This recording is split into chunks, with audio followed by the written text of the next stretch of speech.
Hi everyone, welcome back to another episode of Walk Beside Me. My name is Brooklyn Bird, and we are talking today and every day about how the gospel of Jesus Christ applies to parenting. This week has been so full of emotions, most of them really, really happy. It feels like a dream to have a family of 4 with Brea, my spunky, fun, charismatic 2-year-old, and sweet, sweet Scotty, my peaceful, content 2-week-old. I am honestly in awe of how peaceful this baby is. I had no idea that newborns could be so calm, and it has been a huge blessing to have Scotty's calm as I am transitioning into this role of a mother of 2. Brea was a very passionate baby, and honestly, she pretty much cried anytime she was awake, and she wanted to be held all the time. I think a big part of that was probably that she did not get as smooth of a transition into Earth life as Scotty has. Not only because her birth was a lot rougher than Scotty's, which I'm actually going to talk about today. That's what a lot of this episode is going to be about, is comparing Brea's birth with Scotty's and talking about why certain things went better with Scotty's birth than with Brea's. But also just because her parents didn't really know what they were doing. We were all over the place as new parents, trying to sleep train her, and then eventually learning that that did not work for her. It was not her style, and that is probably the biggest reason why she was not as peaceful as Scotty as a newborn. So sorry, Brea, that you were a guinea pig, but luckily Brea has grown up into a really happy toddler. Anyways, this episode is part 2 of Scotty's birth stories. Scotty is my newborn girl. She's 2 weeks old now. I wanted to do another episode about her birth because I want to talk about the principles and also practical tips that really helped me have a smoother birth experience with Scotty than I did with Brea.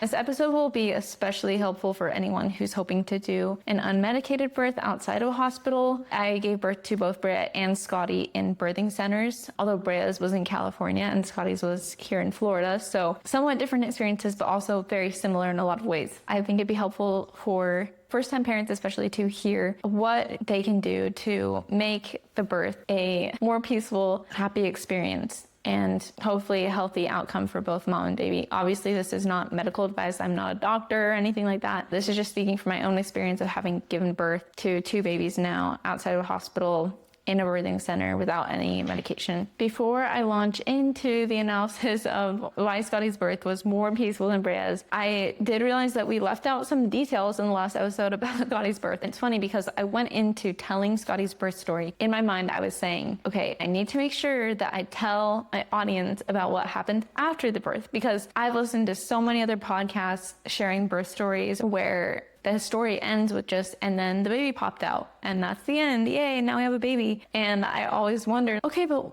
then what? Like, how was your recovery? How was it adjusting to having the new baby in your family? So last episode, I was like, I really need to make sure that I share that information. I'm gonna tell the complete story, not just end it right when Scotty was born. But that's totally what we did. We just abruptly ended as soon as Scotty was born. So there are a few post-birth things that I wanted to share real quick that I just think are fun details. The first is that I mentioned in last week's episode that whole week leading up to the birth, we had been at a family reunion trip in Destin, and we were hoping that the baby would be born while everyone was still on that trip so that everyone would get to meet the baby. And I didn't answer whether that happened or not, and it totally did. The very last day of the trip was August 1st, which is the day that Scotty was born. After we were at the birthing center for a little while, we got to chill there for about like 5 hours after Scotty was born, and then we would have gone home to our house in Gulf Breeze, except that the AC was still not working. Our landlord was working on it. He was trying to fix it, but it was not working yet. So we ended up contacting a family in our church congregation and asking them if we could come hang out at their house until our AC was fixed. And they were so nice and accommodating. They welcomed us with our brand new infant. We actually stopped at the beach on the way to their house to go take a picture at the beach, because that's the tradition we've started now, is we want to take a picture with our kids at the beach on the day that they're born. We did that with Brea, and we did that with Scotty too. So we made our little pit stop at the beach, and then we drove to the Moore's house. That was the family that let us stay with them while our AC was getting fixed. And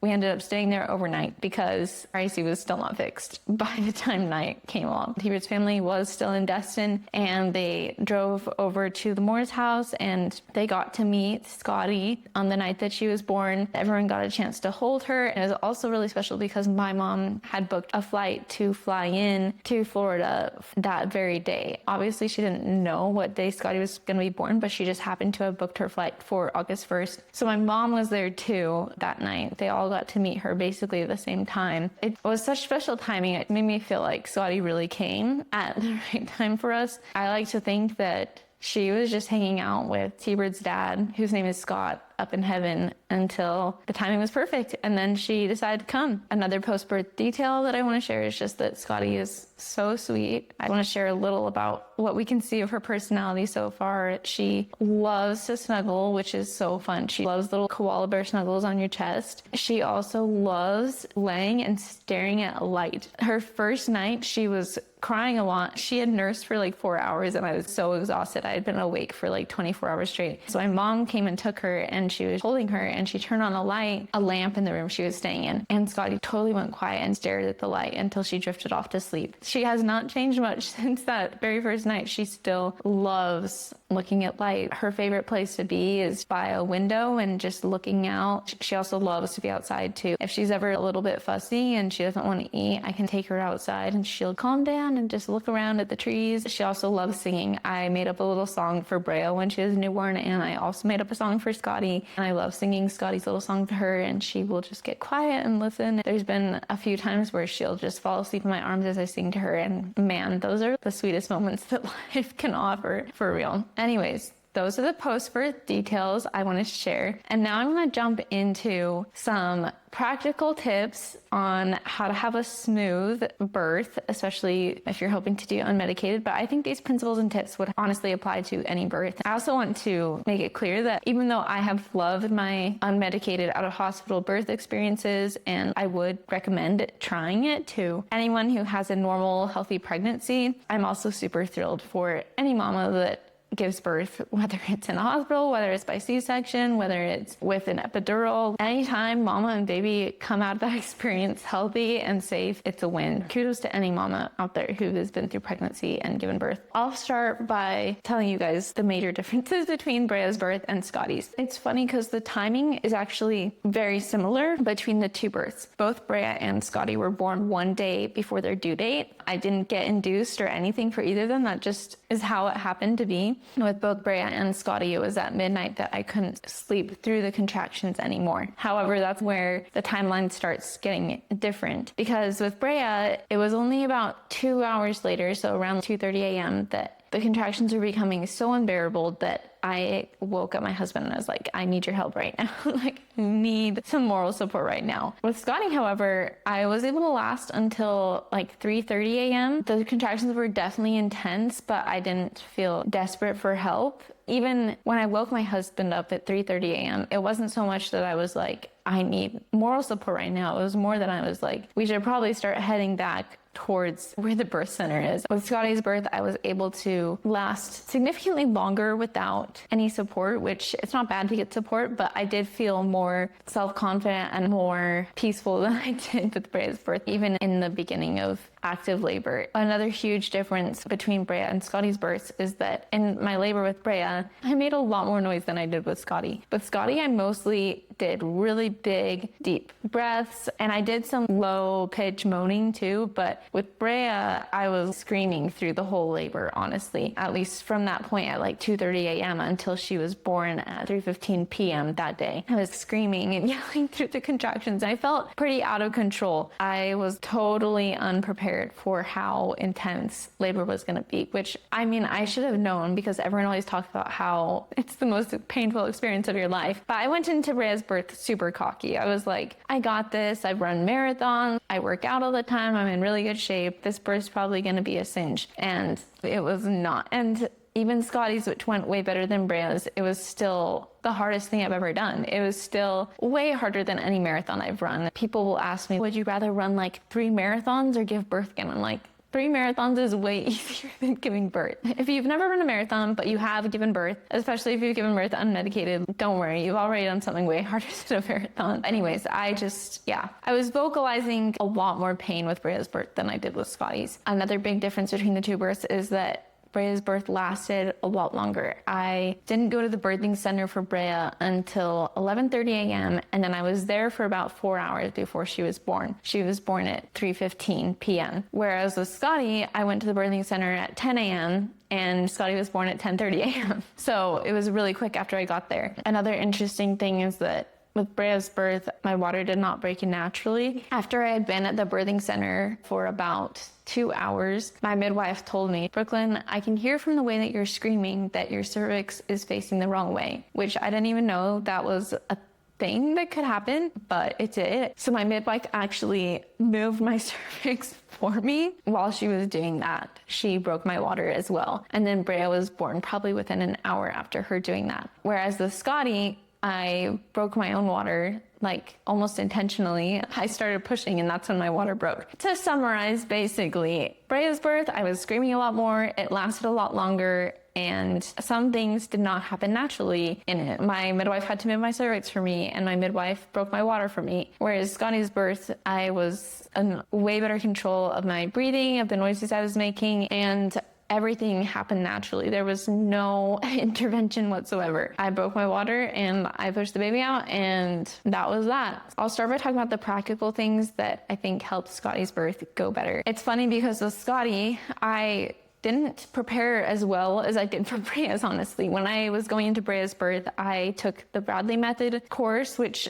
is a really good course. I would still recommend it, especially for couples that want to both be involved in the birth experience. The Bradley Method is really great for helping give husbands ideas of how to be good birthing partners. The Bradley Method honestly accounts for a lot of my husband's confidence and approach to birth with me, because he was able to see examples of how husbands can be active participants, which is really fun. But I took that course before Brea's birth and I didn't take it again before Scotty's birth, even though I totally could have, because we probably forgot a lot of things that we learned in it. Also before Brea's birth, I did spinning babies. You can Google it, but it's exercises to help get the baby into the proper position for birth. I did not do that at all before Scotty's birth. I did my workouts on my favorite workout app, but they weren't even like pregnancy specific workouts. That's the only exercises that I did, and I walked a lot. But I didn't do the special spinning babies exercises in preparation for Scotty's birth. So my practical tips are not necessarily to take a birth course, although I definitely wouldn't discourage it because it can always be good information to have. Nor is my practical tip to do a specific workout regimen or specific exercises to get your baby in the right position. Honestly, the best thing that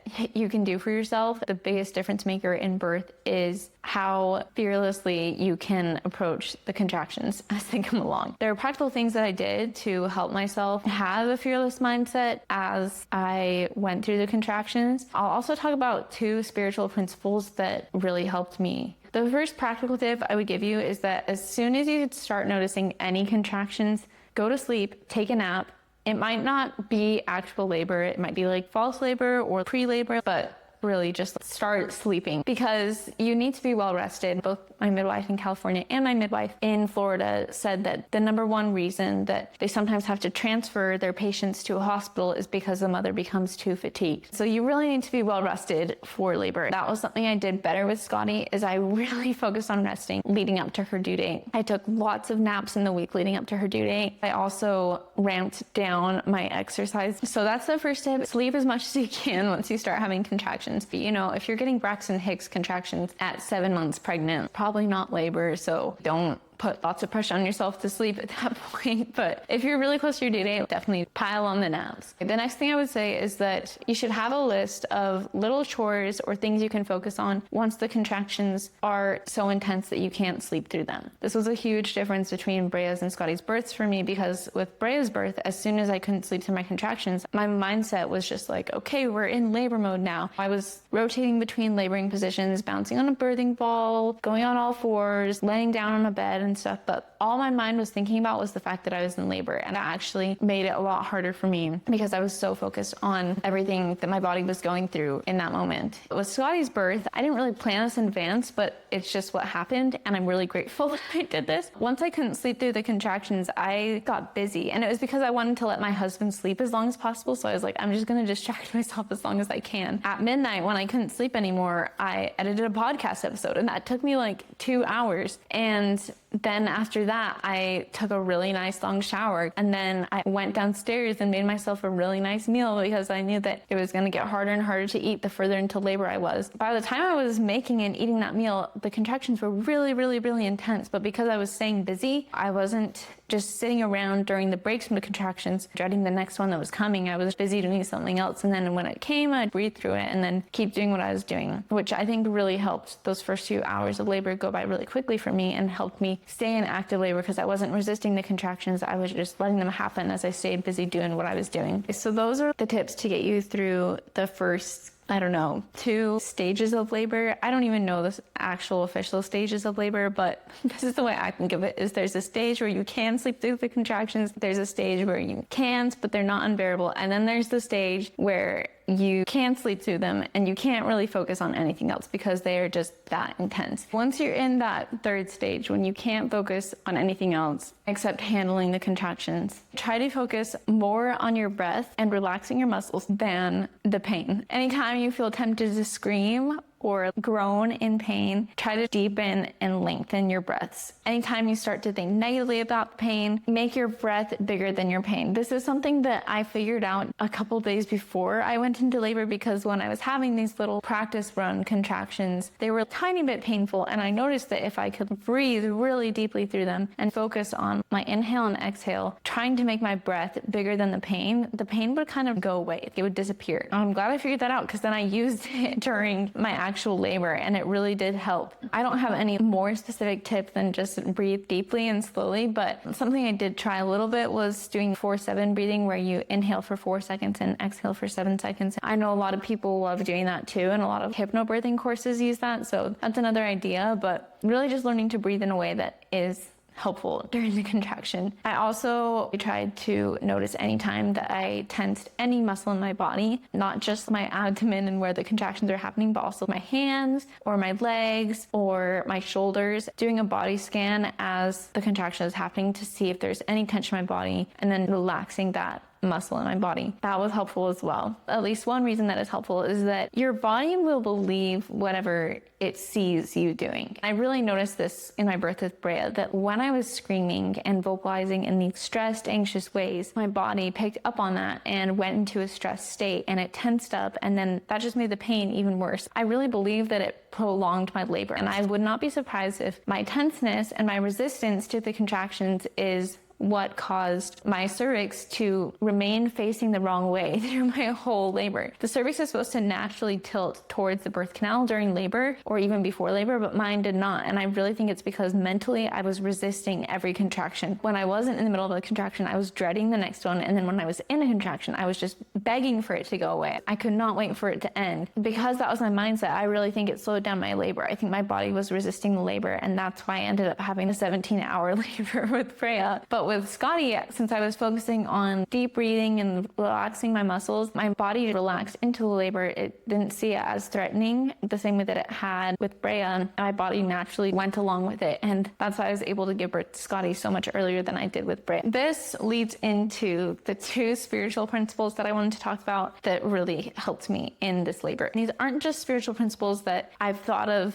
since my labor, looking back and being like, oh, how does the gospel tie into this? These are actually gospel principles that I was totally focused on and thinking about and pondering during my labor that helped me so much. The principles are, first, submission to God's will, and then second, being unconditional. And I will get more into what that means in a minute, but it's cool because these 2 principles have both been something that I've been focused on so much, especially since starting this podcast. They've been major themes in my life as a mom. And by being a mom who's practicing these principles, I accidentally prepared myself for labor. I wasn't thinking about labor every time that my toddler woke up earlier from her nap than I wanted her to, and I decided to be submissive to God's will in that moment and accept what was, trust that that was the best thing for me. That was just me trying to practice being submissive and trusting God's will. But each of those mental exercises, each of those spiritual exercises to be submissive prepared me for labor, prepared me to be submissive to the contractions. They prepared me to trust my body and really approach each contraction with surrender and curiosity instead of judgment and condemnation. It's funny because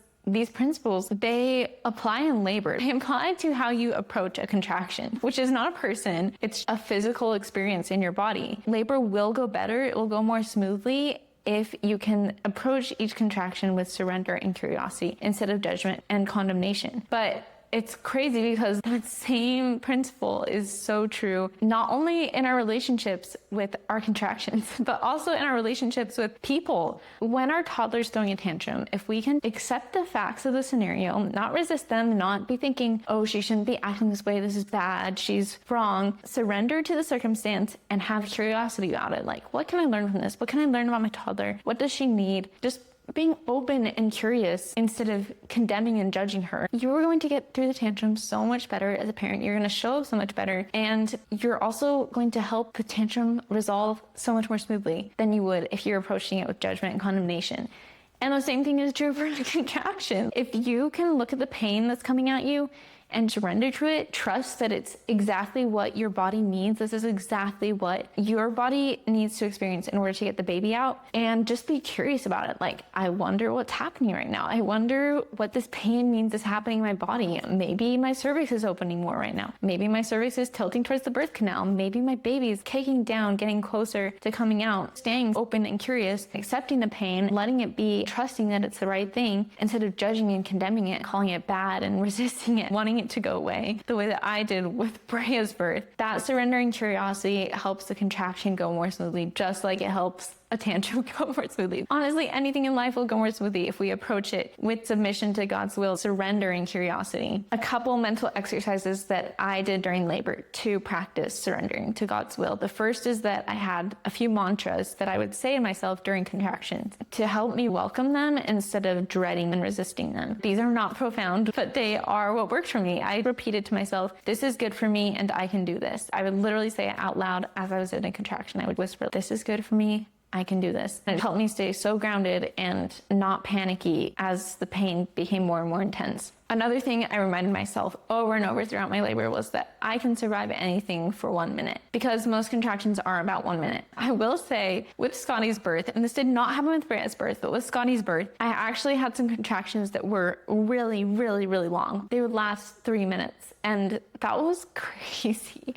But I think that actually those long contractions, even though they were so hard, I am really confident that they're also another reason that the labor went so much more quickly than with Brea's, is that I had these really long, effective contractions that were just shooting Scotty down the birth canal. I think that my body allowed those long contractions to happen because of my mindset, because I wasn't afraid of them and because I was embracing them. So maybe that's something to be aware of, is that if you want to approach your contractions with curiosity and surrender instead of judgment and condemnation, your contractions might end up being a lot longer, like mine were. But that's a good thing. Again, we're not resisting it, we're not judging it, we're not condemning it. In fact, we're being grateful for it because those long contractions helped my labor go quicker. The final thing that I did mentally to keep myself in this place of surrender, curiosity, and submission to God's will was I said the same prayer that Jesus did when he was in the Garden of Gethsemane. There were moments where the contractions were so hard. There was the moments when my brain was like, man, an epidural would be cool right now. Or just those moments when I was like, I feel like I'm dying. Like, I feel like my body is actually dying right now. I would pray like, Heavenly Father, please make this easier. Please remove this cup from me. I would appreciate it. But not my will, thine be done. Above all else, let this contraction last as long as it needs to. I'm putting it out there to you that I want it to end, or I want this to get easier, but I'm also totally submissive to whatever is best for my body in this scenario. Having that prayer in my heart repeatedly, it was so nice to be putting my concerns, my worries in front of the Lord and trusting that he was going to do with them whatever was best for me. And I will say that honestly, none of my contractions got easier after I prayed for that. But my mindset was stronger because I trusted that God was with me in it and he wasn't lightening my load, because it was better for me to let the load keep being really heavy and hard. So that is the first principle, is submission to God's will. It's having this attitude of surrendering curiosity to the circumstances, to whatever is happening in your body, instead of judging and condemning it. And then the last principle I want to talk about is the principle of unconditionality. This isn't a principle you will find in the Bible dictionary. I don't think the word unconditional is used in the scriptures, but to me what it means is showing up the way that I want to, showing up as the loving, patient, kind, confident, happy person that I want to be, regardless of the circumstances. I don't need to depend on any external conditions in order for me to get to being the person that I want to be. This is a principle that I think about all the time in motherhood. The world's way of parenting is very conditional. It is very much like, okay, once your kid hits a certain number of times they've asked you, you basically have to lose some of your patience. You have to lose some of your patience to teach them a lesson. You have to withdraw a little bit of love in order to teach them a lesson. I disagree with that so strongly, and I really see in the scriptures that Jesus teaches us that that is not how we are supposed to interact with people. We are agents with agency, and we are to choose goodness and righteousness, love, charity, regardless of the outside circumstances, regardless of what anyone does. There is nothing that should take away our agency and prevent us from being Christ-like. I started thinking about this principle a lot when I very first started reading parenting resources that have helped me reframe how I want to parent with my children. There's a book called Unconditional Parenting that talks a lot about this that I would highly recommend. But it really hit me recently when I was reading this book called The Untethered Soul. In this book, the author talks about being unconditionally happy. And I'm just going to read his words from the book because they hit me like a train. He says, the highest spiritual path is life itself. If you know how to live daily life, it all becomes a liberating experience. But first you have to approach life properly, or it can be very confusing. To begin with, you have to realize that you really only have one choice in this life, and it's not about your career or whom you want to marry. People tend to burden themselves with so many choices, but in the end, you can throw it all away and just make one basic underlying decision. Do you want to be happy, or do you not want to be happy? It's really that simple. Once you make that choice, your path through life becomes totally clear. Most people don't dare to give themselves that choice because they think it's not under their control. Someone might say, well, of course I want to be happy, but my wife left me. In other words, they want to be happy, but not if their wife leaves them. But that wasn't the question. The question was very simply, do you want to be happy or not?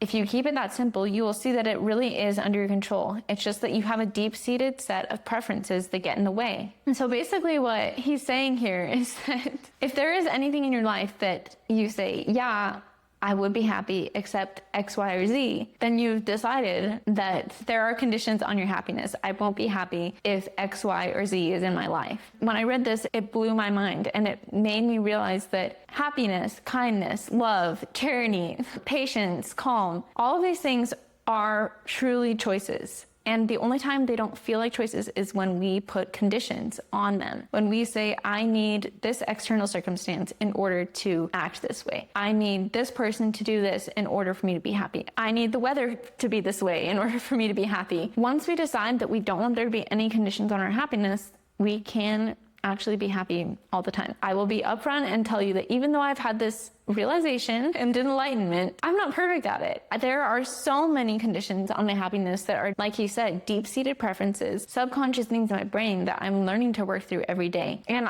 I also want to be clear that there are external circumstances in our lives that can make it harder to choose happiness. The last 2 weeks, I have been up with a newborn for much of the night, and I am pretty dang sleep deprived. Being sleep deprived really does make it harder to think clearly and to use my agency to choose happiness. However, I still totally own the fact that it's a choice. It is a choice to be kind. Even when I have crazy hormones or I'm extremely tired, I can still choose kindness. It is possible. Is it easy? No. Am I perfect at it? Absolutely not. But knowing in my mind that it's possible and that I could remove all these conditions on my ability and I could choose to be unconditionally kind is a really empowering realization to have. After reading The Untethered Soul, I just thought, what if this applies to not just being unconditionally happy, but being unconditionally loving, patient, kind, calm, etc. I started to wonder if I could unconditionally be all the things that I want to be. Anytime I was having a hard time being kind or I was having a hard time being patient, I was asking myself, what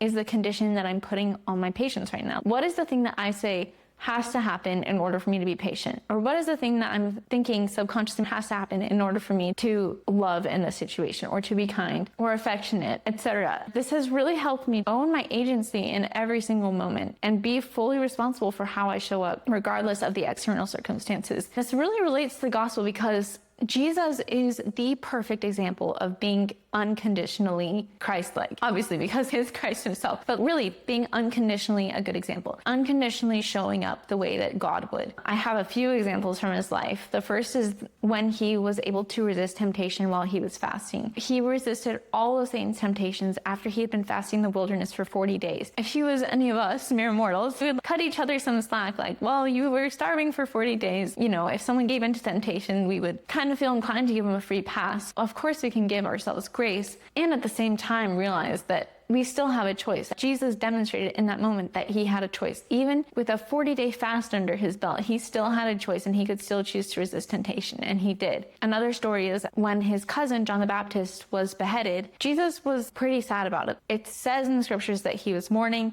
He wanted to go to be alone, and yet a multitude followed him as he went to go be alone. And he turned around and he served all of them, even when he was in the state of mourning his cousin, his best friend, who had just been killed. Another example is when he was being taken to be crucified. Peter whipped out a sword and cut off the ear of one of the soldiers that was trying to take Jesus to be crucified. And Jesus healed this soldier. He put the soldier's ear back on his head. Even in this moment when Jesus could have been totally focused on himself and had every excuse to ignore the soldier's situation, he was unconditionally kind to the soldier. He didn't let the condition of being taken to be crucified stop him from being kind, even to the person that was taking him to be crucified. And while he was on the cross, he showed up for his mom. He told his apostle John to take care of his mother Mary. He showed up thinking outwardly about others, even while he was under the worst conditions possible. And he asked the Father to forgive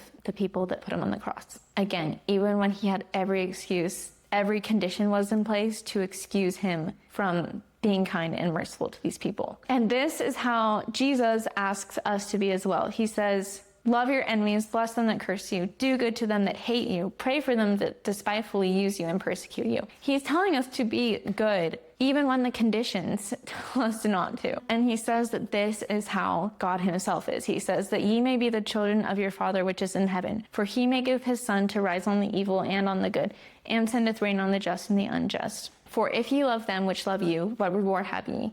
And if you salute your brethren only, what do you more than others? So be therefore perfect, even as your Father which is in heaven is perfect. These verses ask a lot of us. They ask us to be unconditional. When I read, be therefore perfect, even as your Father is, I read that now as be loving, be kind, be charitable, even when the world says you have conditions that should prevent you from being those things. Even when the world would tell you that you don't have to, or the person doesn't deserve your charity, or you're justified in being unkind. In motherhood, I apply this principle all the time. I practice being patient, even when all the circumstances around me would in the past have been conditions for me to be impatient. I have decided that, you know what, no matter how many times my toddler screams at me, no matter how many people are asking for my attention, no matter how hungry or tired I am, I still have the choice to show up the way that I want to. I'm working on that every day as a mom, and I really think that this practice prepared me for labor, again, unintentionally, but it did, because I realized while I was in my birth that regardless of how painful the experience was, regardless of the conditions in my body, I wanted to show up calmly and composed. I wanted to show up for myself in a way that was strong and that I was proud of. Whereas during my first birth, I honestly felt like I was at the mercy of my contractions. And there was a part of me that probably thought I didn't even have a choice. I probably thought that I had no choice but to scream right now. And even though in Scotty's labor, I was so tempted to scream, I was so tempted to tense up, just as tempted as I was with Brea, this time I recognized that I had a choice, and I used my agency to really choose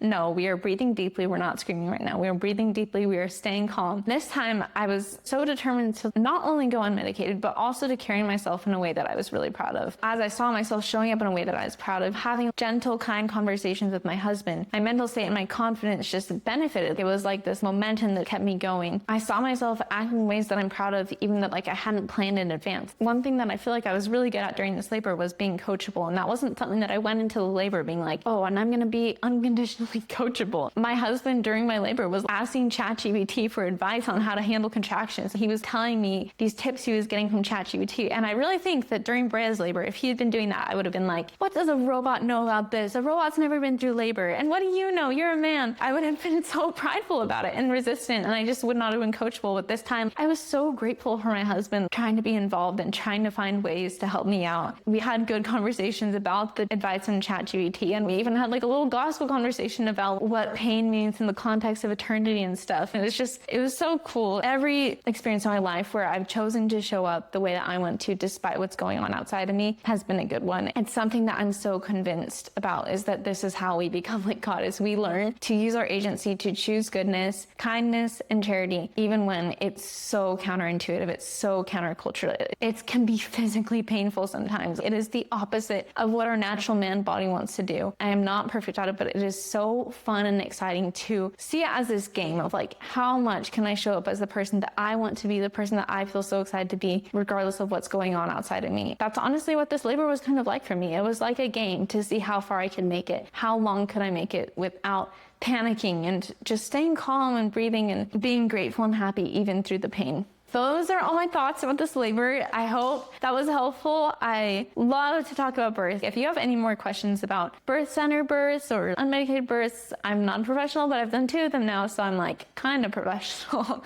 I love to talk about this, so seriously hit me up on Instagram. My Instagram is Brooklyn, M as in Mary Bird. Definitely send this episode to a friend who is pregnant or thinking about becoming pregnant soon. These tips could help a lot of people stay grounded in Jesus Christ during their labor experience, which just makes it such a sacred thing. It really is the times of my life that I felt the closest to Jesus Christ, because even though labor is, of course, nothing compared to what he went through for us in the Garden of Gethsemane and on the cross, it has been my own little personal Gethsemane. Like I said, it's brought me to my knees, and it's brought me to asking God, please remove this cup if it's thy will. And it's really increased my gratitude for the immense pain and suffering that Jesus Christ went through for us. Also, it's helped me see his heart so much more, because the way that I look at my kids that I went through so much pain for, I really think is very similar to how he looks at us. He looks at us with so much compassion and love. He always wants the best for us, no matter how many mistakes we make, no matter how far off the course we